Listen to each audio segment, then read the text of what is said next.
ลิตราชภัณฑ์ลำปางนะคะวันนี้นานำเสนอสินค้าเกาหลียี่ห้อคามานะคะตัวนี้จะเป็นครีมบำรุงผิวสามารถช่วยให้ผิวกระจ่างใสและขาวขึ้นเป็นสินค้านะคะมี3สูตรด้วยกันคือตัวนี้จะผสมคอลลาเจนตัวนี้จะผสมวิตามินบีตัวนี้มีวิตามินซีนะคะสามารถช่วยให้ผิวขาวและนุ่มวิธีใช้นะคะใช้บำรุงตอนกลางคืนอยู่ในราคาที่215 บาทตอนนี้มีโปรโมชั่นพิเศษลด 30% สามารถไปซื้อได้ที่ร้านยูนิท็อปหน้าโรงพยาบาลศิริราชลำปางและสามารถติดต่อได้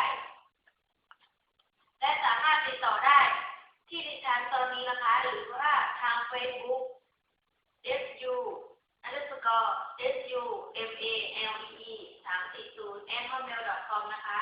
ค่ะขอบคุณค่ะ